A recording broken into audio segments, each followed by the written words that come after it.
அரசியல் விமர்சகர் நாகராஜ் நம்மோடு இணைந்திருக்கிறார். இதன் மூலமாக முதலமைச்சர் உணர்த்தக்கூடிய செய்தி என்ன? இது வந்து ஹீஸ் கீப்பிங் இஸ் ப்ராமிஸ். ஏன்னா இது வந்து திடீர்னு அவர் செய்யலை, நான் கரூர் செல்வேன், எனக்கு அப்போ கரூரில் போகிறதுக்கு தடை இருந்தது, நிர்வாக ஒத்துழைப்பு இல்லை அப்படின்னாரு. ஸோ ஹீஸ் கீப்பிங் இஸ் ப்ராமிஸுங்கிறத பார்க்குறோம். இன்றைக்கி ஒரு அரசியல் நிகழ்வும் ஏற்பாடாக இருக்கிறது. இது எந்த மில்லியில் நடக்குது அப்படின்னா, கரூரில் இடைத்தேர்தலும் வரப்போகுது. இதற்கு முன்னாடி முதலமைச்சர் தன்னுடைய முதல் அரசியல் உரையை நிகழ்த்திய இடமும் ஒரு இடைத்தேர்தலை எதிர்நோக்கிய திருச்சி கிழக்கு. கரூரில் இடைத்தேர்தலும் நடக்குது. It could be a coincidence. But ஆனால் அரசியல் செய்தியும் இதில் இருக்குங்கிறத பார்க்கின்றோம். ராஜினாமா செய்த சட்டமன்ற உறுப்பினர் அதிமுக முக்கியஸ்தர் அவர் கரூரில் ஹெவி வெயிட் விஜயபாஸ்கரும் இணைந்திருக்கிறார். அவரும் தன்னுடைய பலத்தை இன்னைக்கு நிரூபிக்கணும்னு நினைப்பார். இப்படி அரசியல் செய்திகளும் சமிஞைகளும் நிறைந்திருக்கு இல்லையா நாகராஜ் இன்றைய சந்திப்பில்? அதாவது இன்றைய நாளே பாத்தீங்கன்னா கரூர் தினம் அப்படின்னே சொல்லிடலாம். ஏன்னா அவர் அடிக்கல் நாட்டுற திட்டமுமே ரொம்ப முக்கியமான திட்டமாக சொல்லப்படுகிறது. அதே போல காலையில அந்த கட்சி நிகழ்ச்சி இருக்கு பாத்தீங்களா, கட்சி நிகழ்ச்சி ஏன் விஜயபாஸ்கர் எடுத்து பண்ணுவார் அப்படின்னு பாத்தீங்கன்னா, அவர் நான் யாருன்றத ப்ரூவ் பண்ண வேண்டிய இடத்துல அவர் இருக்காரு. ஏன்னா அங்க மதிவானன் சொல்லிட்டு தாவேக்காவோட மாவட்ட செயலர் ஹெவி வெயிட்.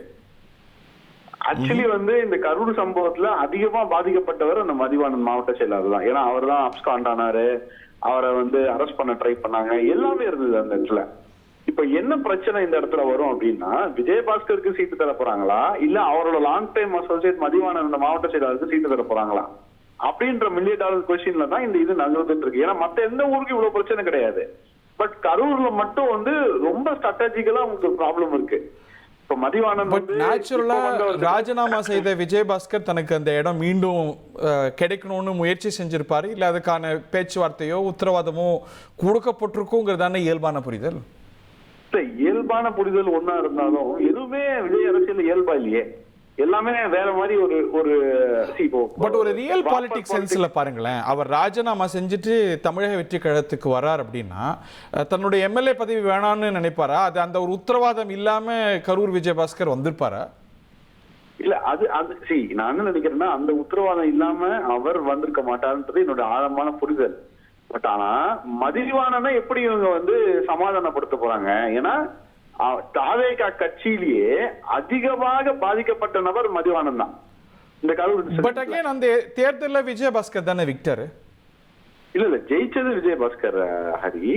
பட் இப்ப இங்க ஒரு ஆப்பர்ச்சுனிட்டி திருப்பியும் வரும்போது அது என்ன பண்ண போறாங்க? மதிவானனுக்கு அந்த சீட்டு கொடுப்பதும் கூட பரிசீலனையில இருக்கும். ஹி இஸ் ஆல்சோ ப்ராபபிள் இருக்கும்.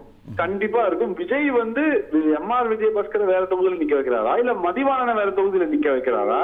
யாரா ஒருத்தரால பக்கத்துல வேற ஏதாவது இடைத்தேர்தல் வருதா? எங்க வருது? நிறைய வரப்போகுது.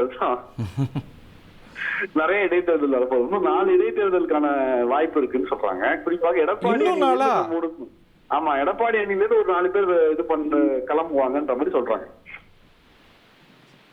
சோ இப்போ ஒருவருக்கு கரூர் கொடுத்து இன்னொருத்தரை இன்னொரு இடத்துல அகாமடேட் பண்ண வாய்ப்பு இருக்கும். அகாமடேட் பண்ணணும், அதுதான் வாய்ப்பு. அது மாதிரி குறிப்பா இங்க முதல்வரோட ஸ்பீச்சுமே இம்பார்ட்டண்டா இருக்கும்னு நினைக்கிறேன். நான் அரசியல் மேடையில சொல்றேன்.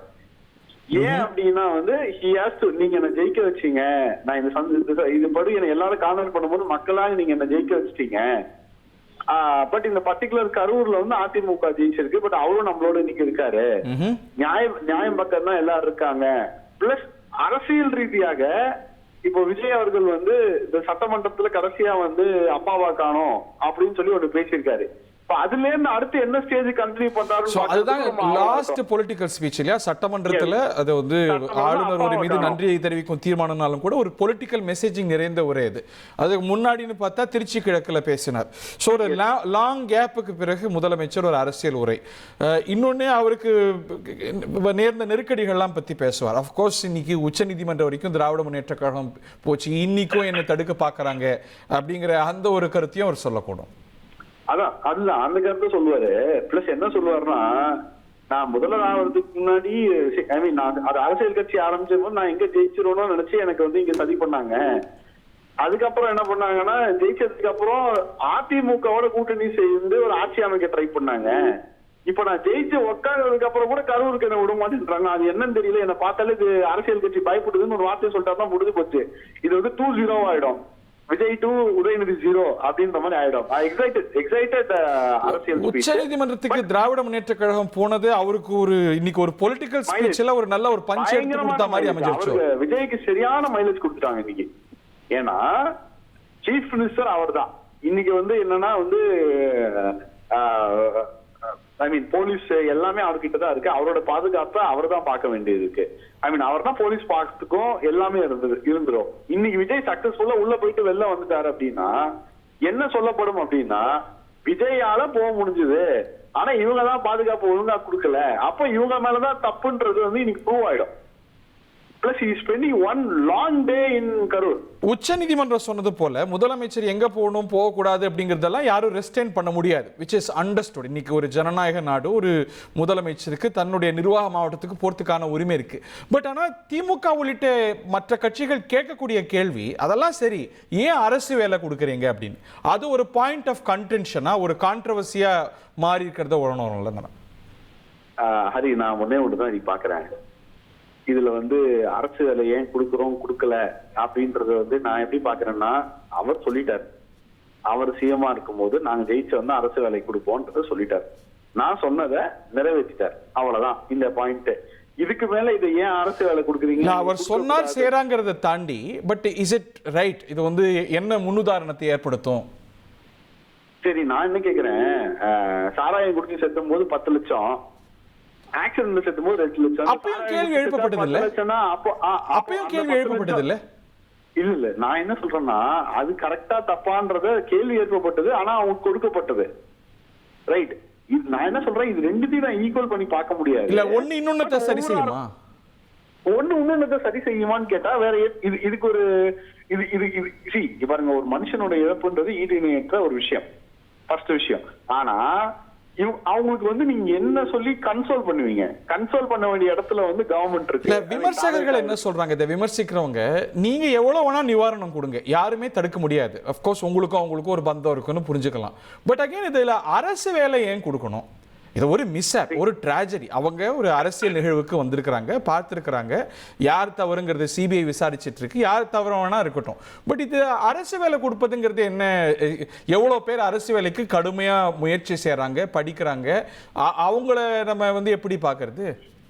சரி, இங்க பாருங்க ஹரி, ரொம்ப சிம்பிளா சொல்ல போனா அவர் எப்படி கொண்டு போறாரு அப்படின்னா, இது அரசாங்கத்தோட தப்பு, இந்த பாதுகாப்பு இல்லாத அரசாங்கத்தோட தப்பு, அரசாங்கோட தப்புக்கு அரசாங்கம் பொறுப்பேற்றுக்குதுன்னு சொல்றாரு. அந்த கான்டெக்ஸ்ட் தான் கொண்டு போறாங்க அவங்க. ஒரு கவர்மெண்ட் அக்கௌண்டபிலிட்டியை ஃபிக்ஸ் பண்ணி அவர் கொடுத்த உத்தரவாதத்தை செயல்படுத்துறாருன்னு பாக்குறீங்க. நாகராஜன், நம்ம தொடர்ந்து இணைந்திருப்போம். ஒரு சிறிய இடைவெளிக்கான தருணம், அதை தாண்டி நமக்கு நிறைய முக்கிய செய்திகளும் வருத பார்க்கின்றோம். எப்படி கரூர்ல ஒரு 285 நாட்கள்ல காட்சிகள் மாறி இருக்கு பாத்தீங்களா? கடந்த முறை எழுந்த குற்றச்சாட்டு அவ்வளோ பெரும் கூட்டத்துக்கு காவல்துறை பாதுகாப்பு இல்லை அப்படின்னு. ஆனா இன்னைக்கு பாம் ஸ்குவாட்ல இருந்து, மோப்ப நாய்கள்ல இருந்து ஒரு முதலமைச்சர் வர இல்லையா, அதனால அதற்கு உகந்த பாதுகாப்பு. கிட்டத்தட்ட நீங்க மேல டிக்கர்லயே பாக்குறீங்க, 6500 போலீசார் பாதுகாப்பு கொடுக்குறாங்க. கடந்த முறை வந்த கூட்டத்துக்கு ப்ரொபோர்ஷனேட்டா போலீசார் இல்லை அப்படிங்கிறது வைக்கப்பட்ட விமர்சனங்கள்ல குற்றச்சாட்டுல ஒண்ணு. அது ஆஃப்கோர்ஸ் சிபிஐல விசாரணையில இருக்கு. சரியான பாதுகாப்பு கொடுக்கப்பட்டதா இல்லையா அது அந்த முகாமை முடிவு செய்யும். பட் ஆனா எப்படி இந்த 285 நாட்கள்ல ஒரு ஊர்ல காட்சிகள் மாறி இன்னைக்கு முதலமைச்சரா பரிமளித்து வரும்பொழுது அங்கே போக்குவரத்து சீர்படுத்தப்படுறதை பார்க்கின்றோம். காரணம், ஒரு 10 கிலோமீட்டருக்கு ரோட் ஷோவாக செல்கிறார். ஏன்னா ஒரு வென்யூலேருந்து இன்னொரு வென்யூ 10 கிலோமீட்டர் தொலைவு இருக்குது அப்படிங்கிறதுனால முதலமைச்சராக வர்றாரு. இந்த ஒரு அமிட்ஸ் கிரேட் ஃபேன்ஃபேர், இன்னைக்கு ஒட்டுமொத்த நாட்டுடைய கவனமும் இங்கே இருக்குது. அப்படிங்கும்பொழுது பெரும் கூட்டம் வரத்துக்கான வாய்ப்பு இருக்குன்னு காவல்துறை அவ்வளவு சீராக ஏற்பாடு செய்கிறாங்க. அப்போ வைக்கப்பட்ட விமர்சனத்தில் உண்டு, தொண்டரணியெல்லாம் எதுவும் செயல்படுத்தலையே அப்படின்னு. இப்போ இன்னைக்கு தாவேக்கா தொண்டரணின்னு தாவேக்கா டிஷர்ட்ஸ் எல்லாம் அணிந்து அவங்களும் கூட இதை ஒழுங்குமுறைப்படுத்துறதை பார்க்கின்றோம். அரசு நிகழ்ச்சி, அரசியல் நிகழ்ச்சி என்று இன்னைக்கு களை கட்டுது கரூர்.